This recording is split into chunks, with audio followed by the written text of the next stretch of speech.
Bonjour à tous et bienvenue à l'atelier S'adapter au changement climatique, une goutte d'eau à la fois. Je m'appelle Lydia et je suis coordonnatrice de projet au groupe d'éducation et d'éco-surveillance de l'eau, aussi appelé le G3E. Le G3E, c'est un organisme à but non lucratif basé à Québec qui, depuis 1989, protège et met en valeur les écosystèmes aquatiques grâce à l'engagement des collectivités. Pour y arriver, on développe des programmes de sciences citoyennes ainsi que des outils éducatifs et scientifiques qui permettent aux collectivités d'en apprendre plus sur ces écosystèmes aquatiques et les engager dans la protection des cours d'eau. Avec nos différents programmes et projets, nous effectuons un suivi écologique de la santé des cours d'eau. Ces suivis-là sont assurés grâce à notre réseau de collaborateurs, principalement composé d'organismes de bassins versants, d'acteurs locaux, mais aussi des écoles primaires, secondaires et des cégeps. Ils nous aident dans la récolte de données biologiques lors de sorties terrain qui ont lieu dans les cours d'eau, et ce à travers le Québec et même au-delà. Cette récolte de données-là a lieu année après année au même endroit, ce qui nous permet de voir l'évolution de l'état de santé de ces cours d'eau-là, mais aussi l'impact des changements climatiques. Pour en apprendre plus sur ces impacts, je vous invite à regarder cette courte vidéo. Bonne écoute!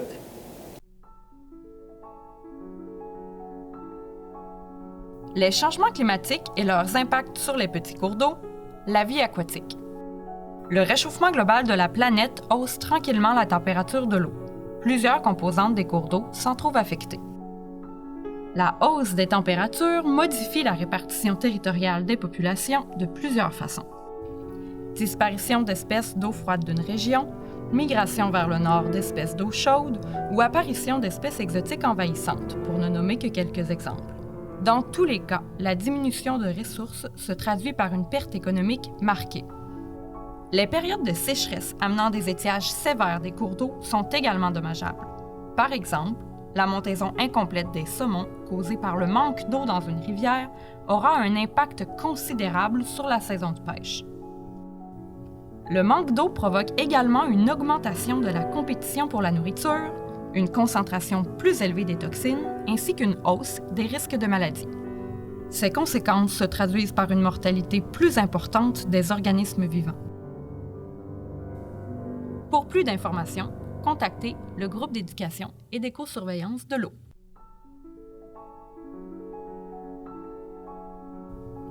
Les changements climatiques et leurs impacts sur les petits cours d'eau, la qualité de l'eau.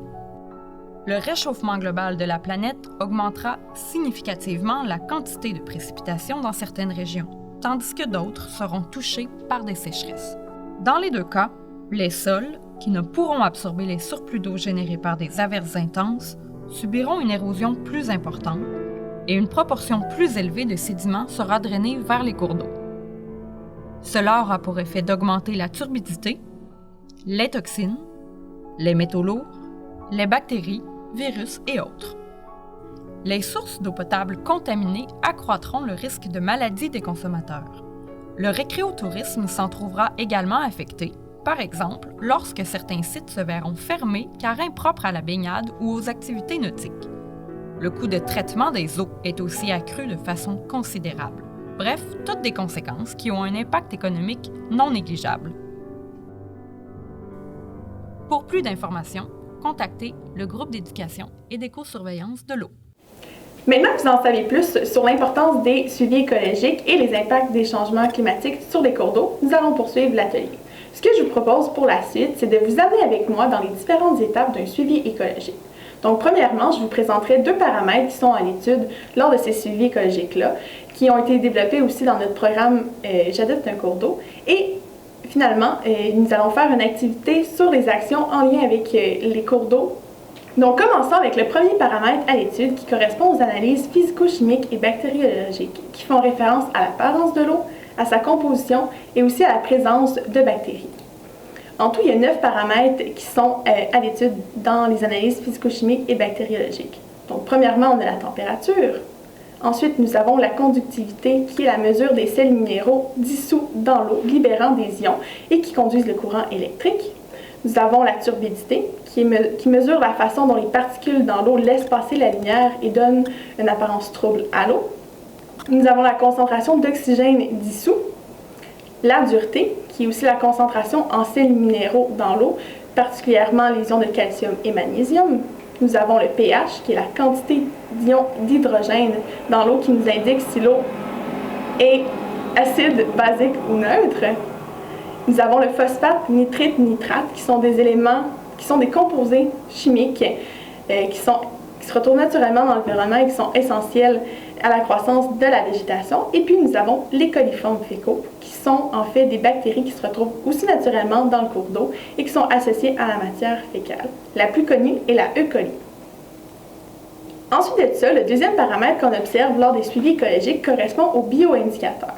Donc la présence, la quantité et la diversité de certains organismes vivants peuvent nous indiquer la présence ou les effets polluants ou d'un stress ponctuel, ainsi que la qualité de l'environnement. Ces organismes vivants sont appelés des bioindicateurs. Dans le programme J'adopte un cours d'eau, le G3 a développé 2 protocoles d'échantillonnage, un pour les poissons et un pour les macro-invertébrés benthiques. Pour la présentation d'aujourd'hui, nous allons nous concentrer sur les macro-invertébrés benthiques puisqu'ils sont moins connus que les poissons.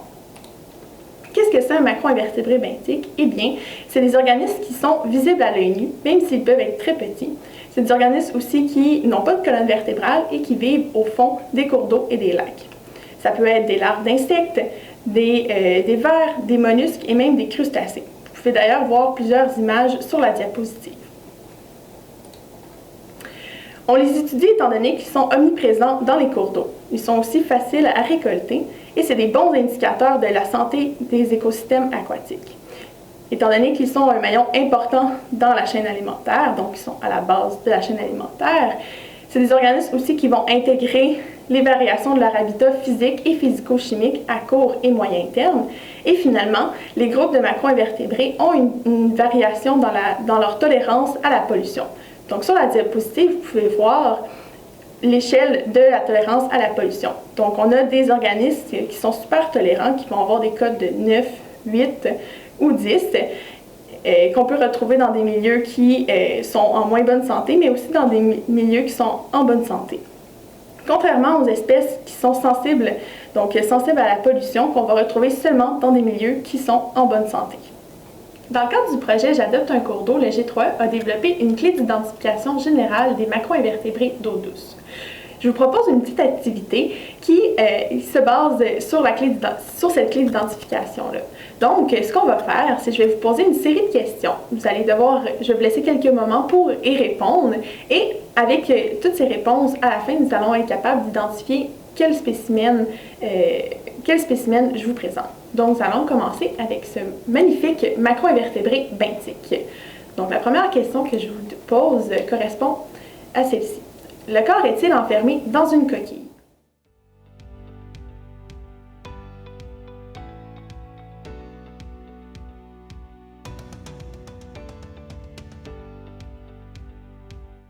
La réponse est non.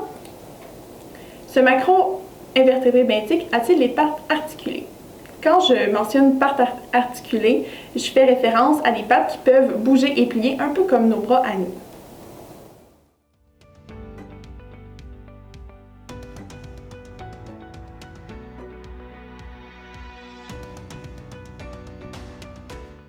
La réponse est non.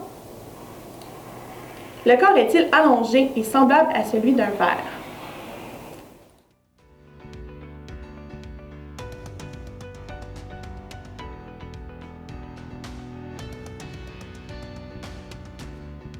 La réponse est oui. Le corps est-il non segmenté et lisse ou plutôt segmenté?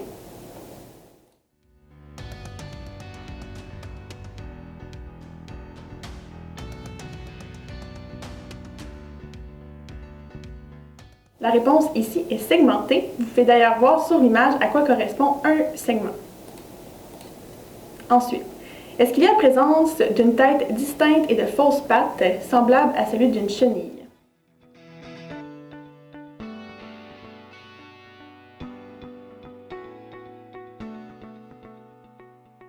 La réponse est non. Est-ce que les extrémités du corps se terminent par des ventouses?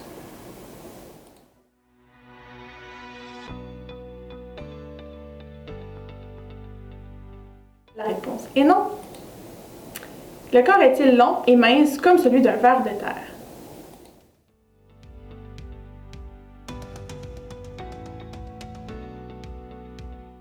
La réponse est non.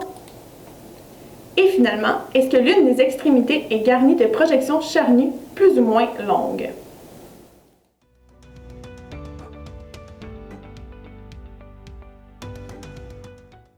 Si la réponse est oui, donc vous pouvez voir sur l'image, ce qui est encerclé, c'est à quoi on fait référence quand on parle de projection charnue, donc ce qui ressemble un petit peu à un oignon.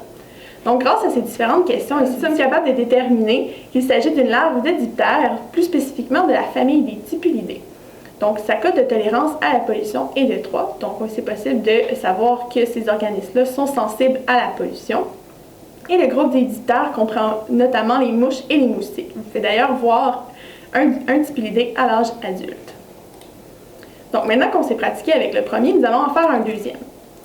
Donc, on a ce nouveau spécimen-là et je recommence avec les questions. Donc, le corps est-il enfermé dans une coquille?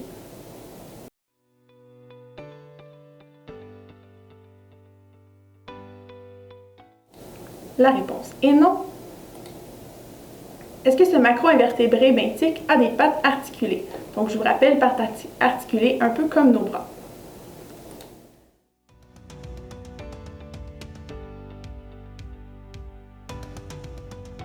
La réponse est oui. Combien de paires de pattes articulées possède-t-il?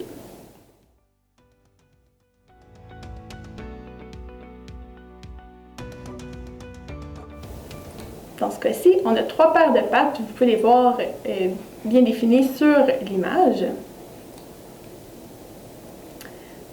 Est-ce que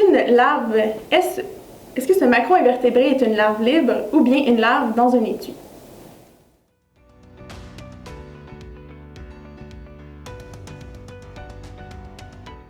Il s'agit d'une larve libre. Est-ce qu'il possède un abdomen étroit et cylindrique?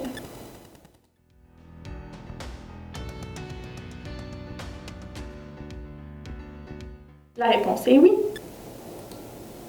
Et finalement, est-ce que l'extrémité de l'abdomen se termine par des branchies en forme de feuilles?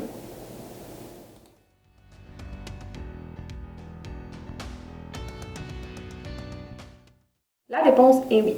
Donc, avec toutes ces réponses, il est possible de déterminer qu'il s'agit d'une larve d'odonate, plus spécifiquement une demoiselle. Donc, la cote de tolérance de pollution de la demoiselle est de 7. Donc, on voit qu'elle est un petit peu plus tolérante à la pollution que les Tipulidés qu'on a vus juste avant. Le groupe des odonates comprend aussi les libellules. Vous pouvez voir à l'écran une image d'une demoiselle à l'âge adulte. Donc, une fois que tous nos macro-invertébrés benthiques sont identifiés, on est en mesure, avec la quantité et la diversité, de calculer l'indice de santé biologique qui a été développé dans le programme J'adopte un cours d'eau. C'est avec cet indice-là qu'on est capable de savoir si l'état de santé est bonne, précaire ou bien mauvaise. Et cet indice va aussi nous permettre d'orienter le choix de l'action qu'on veut réaliser pour aider notre cours d'eau. Nous sommes rendus à notre troisième activité. Donc, ce que je vous propose, c'est une petite mise en situation que voici. Donc, dans le cadre d'un projet avec le G3E, ton école reçoit un financement pour réaliser 3 actions liées avec les cours d'eau. Ces actions touchent 3 secteurs, donc l'agriculture, le développement et l'urbanisation, et puis la gestion de déchets. Donc, vous disposez de 400 $ et de 50 heures de travail au total. Dans le tableau que vous voyez à l'écran, vous voyez les différentes actions que vous allez pouvoir choisir durant le projet pour réaliser les 3 actions. Donc, on va les voir un peu ensemble pour s'assurer que tout le monde comprenne bien qu'est-ce que ça implique. Donc, la première action correspond à l'implication communautaire. Donc, ça, c'est en fait de faire du bénévolat pour un organisme environnemental. Ensuite, on a les conférences, les expositions ou bien une présentation orale dans laquelle on peut faire la sensibilisation face à une problématique que les cours d'eau subissent. Ensuite de ça, on a un communiqué de presse ou bien rédiger un article dans le journal scolaire. On peut aussi développer une page web. On a la possibilité de faire une pétition. Donc ensuite, on a le comité de protection de l'eau que vous pouvez créer soit au sein de votre école ou dans votre municipalité. Ensuite de ça, il y a la possibilité de prévoir une rencontre avec un conseiller municipal. Ensuite, vous pouvez créer des panneaux d'interprétation qui peuvent être mis près des cours d'eau. C'est aussi possible de faire une corvée de nettoyage et finalement une plantation de végétation près des cours d'eau. Donc, nous pouvons poursuivre avec notre première action qui était dans le secteur de l'agriculture. Donc, les agriculteurs utilisent des engrais et des fertilisants afin de maintenir la qualité des sols et favoriser un rendement de leur culture. Lorsque les doses de ces engrais et de ces fertilisants-là dépassent les exigences, ça peut engendrer une augmentation de nitrites, nitrates, de phosphates et de coliformes fécaux dans les cours d'eau. S'il y a une augmentation de ces composés-là dans l'eau, ça peut engendrer l'augmentation de la croissance de la végétation dans ces cours d'eau-là. Donc, plus il y a de végétation, moins il va y avoir d'oxygène dissous disponible pour les autres organismes qui s'y trouvent. Donc, dans ce contexte-là, quelle action pouvez-vous entreprendre pour encourager les agriculteurs à changer leurs pratiques ou à utiliser des engrais et des fertilisants alternatifs? Donc, je vous laisse quelques instants pour choisir votre action. Et vous voyez dans le tableau, il y a un temps et un coût associé à chacune des actions que vous allez devoir déduire de votre 400 $ et 500 heures de travail.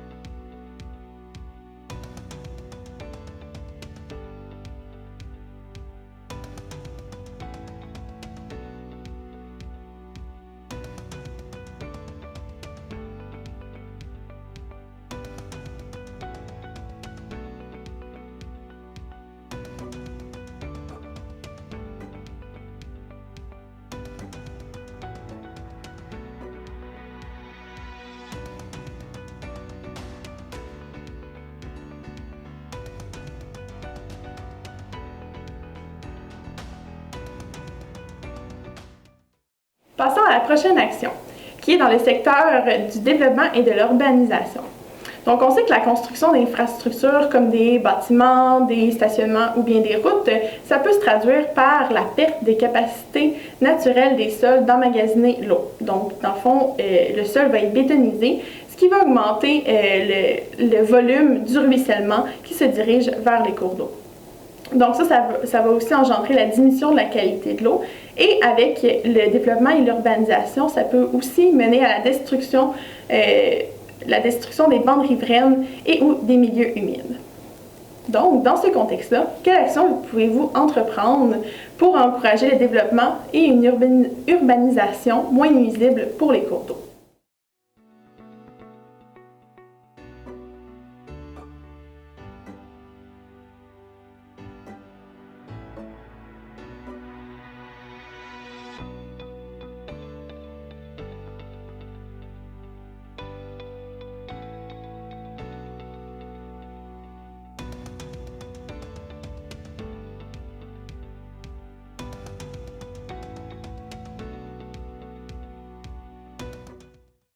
Finalement, pour la troisième action dans le secteur de la gestion des déchets. Donc, avec un développement et l'urbanisation, l'accès aux cours d'eau est plus facile, mais l'apport de déchets aussi. Donc, dans ce contexte-là, quelle action pouvez-vous entreprendre pour réduire la quantité de déchets qui se retrouvent dans les cours d'eau?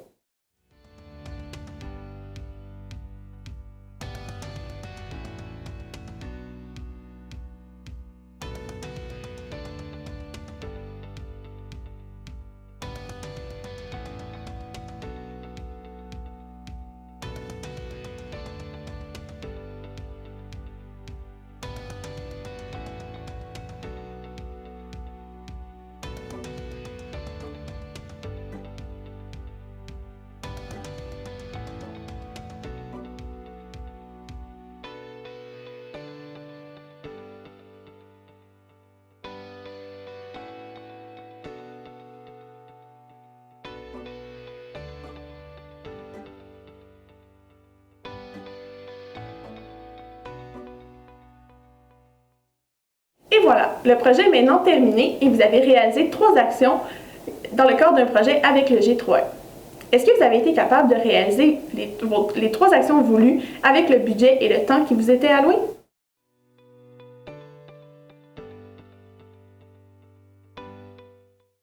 Selon vous, est-ce que les impacts de ces actions-là vont vraiment se faire sentir dans les cours d'eau?